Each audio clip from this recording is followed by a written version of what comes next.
Hello दोस्तों, कैसे हैं आप सब।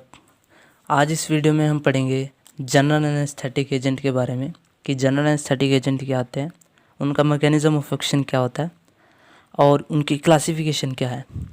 तो आइए शुरू करते हैं जनरल एनेस्थेटिक। अगर आप ये वीडियो डायरेक्ट देख रहे हैं तो पहले प्लीज़ आप लोकल एनेस्थेटिक को पढ़ें। जब आप लोकल एनेस्थेटिक को पढ़ेंगे तब आपको इनके बीच का डिफरेंस समझ में आएगा और जो कि समझना बहुत ज़रूरी है। तो शुरू करते हैं general anaesthetic. General anesthetics are drugs which cause reversible loss of sensory perception of pain over the entire body. General aesthetics वो ड्रग होते हैं जो रिवर्सिबल लॉस कर देते हैं सेंसरी परसेप्शन ऑफ पेन। कहने का मतलब यह है कि पेन की जो परसेप्शन होती है उसको रोक देते हैं कुछ समय के लिए और पूरी body, over the entire body. जबकि जो हमारे लोकल एस्थेटिक होते हैं वो पर्टिकुलर एरिया पर एक्ट करके पेन की परसेप्शन को रोक देते हैं, जबकि ये पूरी बॉडी में पेन के परसेप्शन को रोक देते हैं। It is the temporary loss of sensation और pain over the entire body with depressing the level of consciousness. इसमें क्या होता है, ये टेम्परेरी लॉस ऑफ सेंसेशन है। कुछ समय के लिए सेंसेशन की लॉस होगी, यानी पेन का सेंसेशन नहीं होगी हमें कुछ समय के लिए पूरी बॉडी में, लेकिन साथ ही साथ ये क्या करेगा, with depressing the level of consciousness, ये कॉन्शियसनेस के लेवल को भी डिप्रेस कर देगा, यानी हमें अनकॉन्शियस कर देगा। जबकि लोकल एनेस्थेटिक में ऐसा कुछ नहीं होता है, वो पेन के परसेप्शन को कम कर देते हैं लेकिन कॉन्शियस के लेवल को डिप्रेस नहीं करते। This agent induce state of unconsciousness. जो हमारे जनरल एनेस्थेटिक एजेंट है वो क्या इंड्यूस करते हैं, स्टेट ऑफ अनकॉन्शियसनेस। वो अनकॉन्शियसनेस कोज कर देते। बात जब जनरल एनेस्थीसिया दिया जाता है इससे पहले हमें प्री एनेस्थीसिया देना पड़ता है। प्री एनेस्थीसिया के बारे में जानने के लिए हमने प्री एनेस्थीसिया का वीडियो डिस्क्रिप्शन बॉक्स में दे दिया है, उसका लिंक आप जाकर पहले प्री एनेस्थीसिया देखें कि प्री एनेस्थेटिक्स एजेंट क्या होते हैं और वो क्यों दिया जाता है। General anaesthetic causes analgesia, amnesia, loss of consciousness, inhibition of sensory and autonomic reflexes and also cause skeletal muscle relaxation। जो हमारे जनरल एस्थेटिक्स हैं वो क्या करते हैं, एनाल्जेसिया इफेक्ट शो करते हैं, यानी कि पेन के परसेप्शन को कम करते हैं। अमेंसिया यानी कि शॉर्ट टर्म मेमोरी लॉस कर देते हैं। लॉस ऑफ कॉन्शियसनेस, कॉन्शियसनेस नहीं रहती जब हम जनरल एस्थेटिक्स लेते हैं। Inhibition of sensory and autonomic reflexes, inhibition हो जाती है सेंसरी और ऑटोनोमिक रिफ्लेक्सेस की। एंड आल्सो को स्केलेटन मसल रिलैक्स, और जब जनरल एनेस्थीसिया दिया जाता है तो स्केलेटन मसल जो है वो रिलैक्स हो जाती है। आइए दोस्तों अब शुरू करते हैं मैकेनिज्म ऑफ एक्शन के बारे में। जनरल एनेस्थेटिक्स कैसे अपना एक्शन शो करते हैं।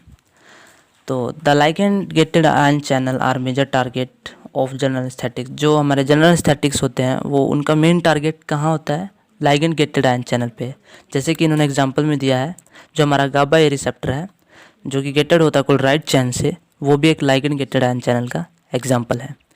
मैनी इनहेलेशन एनेस्थेटिक, जो हमारे इनहेलेशन एनेस्थेटिक होते हैं जिन्हें इनहेल करके यूज़ किया, barbiturate, benzodiazepine and propofol potentiate the action of inhibitory neurotransmitter GABA to open the chloride channel and depress the excitatory neuronal activity in the brain. जो हमारे inhalation anaesthetics है उनका भी जो मोस्ट ऑफ द टारगेट है उनके वो कौन से होते हैं, यही लाइगेंड गेटेड आयन चैनल होते हैं जिनमें से जिनका काम क्या होता है, जो पोटेंशिएट कर देते हैं इनहिबिटरी न्यूरोट्रांसमीटर के एक्शन को। और हमारा इनहिबिटरी न्यूरोट्रांसमीटर कौन सा है, गाबा, जिसके एक्शन को पोटेंशिएट होने की वजह से क्या होता है, क्लोराइड चैनल की ओपनिंग हो जाती है और जिसकी वजह से क्या होता है, depressing the excitatory neuronal activity, और जिसकी वजह से जो एक्साइटेटरी न्यूरोनल एक्टिविटी होनी चाहिए वो डिप्रेस हो जाती है ब्रेन में। और जो एक्शन ऑफ ग्लाइसिन है जो कि अनदर इनहिबिटरी न्यूरोट्रांसमीटर है जो कि स्पाइनल एंड मेडुला में पाया जाता है, उसके एक्शन को भी जनरल एनेस्थेटिक्स इनहिबिट कर देते हैं। दिस एक्शन में भी block responsiveness to painful stimuli resulting in anaesthetic state. और जो इनका एक्शन है कि पेन की स्टिमुलाई को रिस्पॉन्स देना, ये इसी एक्शन को ब्लॉक कर देते हैं। यहाँ पे डायग्राम में दिखाया है कि जब तक ये एक गाबा रिसेप्टर है जहाँ पे गाबा न्यूरोट्रांसमीटर बाइंड करता है और इसके ओपन होने की वजह से क्लोराइड के एंट्री होती है, जब ये चैनल ओपन होता है, जब इस पे गाबा बाइंड करता है। जब तक हमने कोई एनेस्थीसिया नहीं लिया है, नो एनेस्थेटिक एजेंट, कोई एनेस्थेटिक एजेंट नहीं लिया है, तो क्लोराइड चैनल आ रहे थे।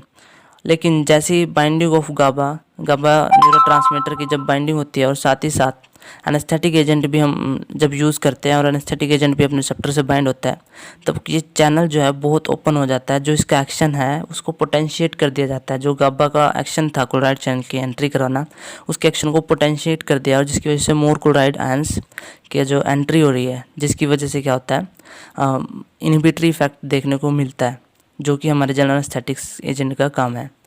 देन उसके बाद on the other hand nitrous oxide and ketamine do not affect GABA और ग्लाइसिन गेटेड क्लोराइड चैनल। जो हमारे नाइट्रस ऑक्साइड और कैटामाइन है वो अफेक्ट नहीं करते गाबा और ग्लाइसिन को, जो कि हमारे इनहिबिटरी न्यूरोट्रांसमीटर है।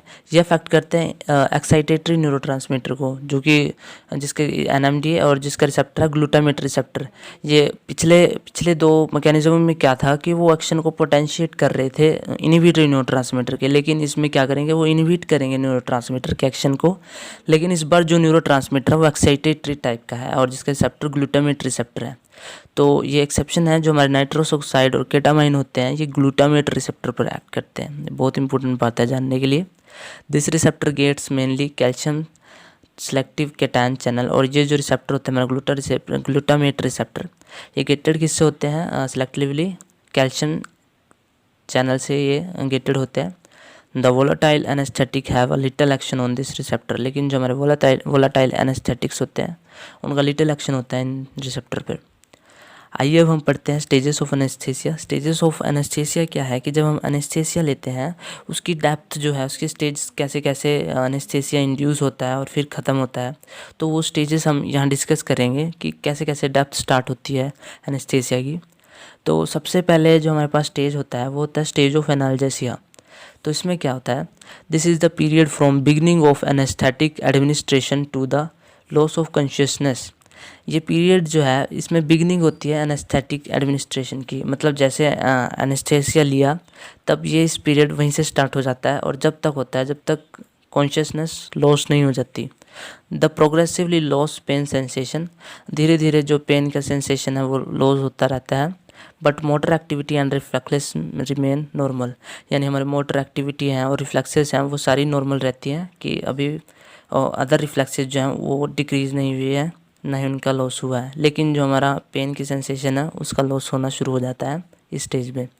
देन हमारे पास सेकंड स्टेज है स्टेज ऑफ एक्साइटमेंट, और इसको स्टेज ऑफ डेलीरियम भी कहते हैं। This period extend from the loss of consciousness to beginning of regular respiration. शुरू में क्या होता है, जो स्टेज ऑफ एनाल्जेसिया होता है इसमें जो है हमारी रेस्पिरेशन इरेगुलर रहती है। लेकिन जब स्टेज ऑफ एक्साइटमेंट है ये स्टार्ट कहाँ से होता है, जब बंदा अनकॉन्शियस हो जाता है, यानी लॉस ऑफ कॉन्शियसनेस हो जाती है, और जब रेगुलर रेस्पिरेशन स्टार्ट हो जाती है। The patient appear excited and may struggle. इस स्टेज में जो पेशेंट होता है वो काफ़ी एक्साइटेड रहता है और स्ट्रगल भी करता है, एफर्ट्स लगाता है अपने। और जो ये स्टेज है इसको ईजियर बनाने के लिए हम प्री एनेस्थेटिक्स यूज़ करते हैं, क्योंकि जब पेशेंट जो है स्ट्रगल यूज़ करेगा, अपने एफर्ट्स लगाएगा, उससे क्या होता है कि हमें ऑपरेशंस करने में दिक्कत आती है। तो इस स्टेज को ईजियर एंड सेफ बनाने के लिए हम प्री एनेस्थेटिक एजेंट का यूज़ करते हैं। अगर आपको pre anaesthesia pre anaesthetic agent के बारे में नहीं पता है तो आप पिछले वीडियो जाकर देख सकते हैं प्री एनेस्थेटिक एजेंट के बारे में। In this stage muscle tone increase. इस स्टेज में क्या होती है, मसल टून इंक्रीज हो जाती है क्योंकि एक्साइटमेंट होती है। जाज आर टाइटली क्लोज, जाज जो होते हैं हमारे टाइटली क्लोज हो जाते हैं। हार्ट रेट एंड बीपी में राइज एंड प्यूपल डायलेट, और जो हार्ट रेट है और बीपी है वो राइज हो जाता है और प्यूपल डायलेट हो जाते हैं due to sympathetic stimulation. Sympathetic stimulation क्यों होता है, क्योंकि हमारा जो सिंपैथेटिक सिस्टम होता है वो फाइट एंड फ्लाइट का होता है। तब जब हमें फियर एंड फाइट फ्लाइट होता है तब ये सिंपैथेटिक सिस्टम एक्टिवेट हो जाता है, और जिसकी वजह से क्या होता है हार्ट रेट एंड बीपी जो है राइज हो जाता है और प्यूपिल हमारी डायलेट हो जाती है। देन हमारे पास थर्ड स्टेज है stage of surgical anaesthesia. Surgical anaesthesia में क्या होता है, इसके नाम से ही पता चल रहा है सर्जिकल, यानी कि जहाँ पर सर्जिकल ऑपरेशन किए जाए उस स्टेज को सर्जिकल एनेस्थीसिया कहते हैं। Most surgical operation are performed in this stage. बहुत सारे हमारे जो सर्जिकल ऑपरेशन है वो इसी स्टेज में परफॉर्म किए जाते हैं। In this stage the patient's pupils are constricted, पिछले स्टेज में क्या होता है कि जो प्यूपिल्स होते हैं पेशेंट के वो डायलेट हो जाते हैं, लेकिन इस स्टेज में वो कंस्ट्रिक्ट हो जाते हैं। During the stage the skeleton muscle relax, इस स्टेज में आकर जो है स्केलेटन मसल रिलैक्स हो जाती है। एनेस्थेसिया इफेक्ट जो है इसी स्टेज में जो डेप्थ है वो सबसे ज़्यादा होती है। The patients breathing become regular, इस स्टेज में जो पेशेंट की ब्रीथिंग है वो रेगुलर हो जाती है। एंड आई मूवमेंट स्टॉप, आई की मूवमेंट भी स्टॉप हो जाती है। और जो ये स्टेज है इसको फर्दर 4 प्लेन में डिवाइड किया गया है, इसकी डेप्थ को, कि ये स्टेज भी कैसे कैसे फर्दर इंक्रीज़ होता है। तो इसकी भी 4 प्लेन है। प्लेन 1 में क्या होता है, जो मूवमेंट है आई बॉल की, इसमें मूवमेंट होती है आई बॉल की जब ये स्टेज इंड्यूस होता है, शुरू होता है। And in the last of this I become fixed, और जब ये प्लेन 1 ख़त्म होता है तब आई फिक्स्ड हो जाती है। सेकंड प्लेन में क्या होता है, corneal and laryngeal reflexes are loss, और सेकंड प्लेन में कॉर्नियल की जो रिफ्लेक्सेस हैं, लैरेंजियल की रिफ्लेक्सेस हैं, वो भी लॉस हो जाती हैं। प्लेन 3 में pupil start dilating and lost to the light reflexes, जो प्यूपिल है वो स्टार्ट हो जाता है डायलाइट होना, और फिर क्या होता है कि लाइट रिफ्लेक्सेस लॉस्ट हो जाती है, यानी कि अब उसे लाइट से कोई इफेक्ट पड़ना बंद हो जाता है, लाइट का उस पर कोई इफेक्ट नहीं पड़ता उसकी प्यूपिल्स पर। Then all reflexes are loss, और फिर जो प्लेन 4 है इस पर सारे रिफ्लेक्सेस लॉस हो जाते हैं, और जो डायलेटेड प्यूपिल है एंड इंटरकोस्टल पैरालिसिस, और इंटरकोस्टल जो है पैरालिसिस हो जाती है। देन उसके बाद होता है हमारे पास स्टेज ऑफ मेडुलरी पैरालिसिस। ये स्टेज 4th आएगा, यहाँ पे गलती से 3 लिखा है। स्टेज ऑफ मेडुलरी पैरालिसिस हमारा 4th स्टेज है। This stage is marked by the hypotension यानी लो ब्लड प्रेशर, और सर्कुलेटरी फेलियर, इसमें सर्कुलेटरी फेलियर हो जाता है, रेस्पिरेटरी डिप्रेशन भी हो जाता है स्टेज मेडुलरी पैरालिसिस में। डेथ में result if the patient can not be revived quickly, इस स्टेज में क्या होता है, पेशेंट को जो है क्विकली रिवाइव होना होता है, मतलब उसकी जो सर्कुलेटरी मूवमेंट है, सर्कुलेटरी मूवमेंट है वो होनी चाहिए, रेस्पिरेशन होना चाहिए। अगर रेस्पिरेशन डिप्रेशन हो गया तो पेशेंट मर सकता है। When spontaneous respiration is ceases, death में आकर, सीजेस मतलब स्टॉप, जब हमारी रेस्पिरेशन स्टॉप हो जाती है स्टेज में आकर तब डेथ हो सकती है स्टेज में आकर। तो स्टेज ऑफ मेडुलरी पैरालिसिस में जो है पेशेंट रिवाइव होना चाहिए क्विकली।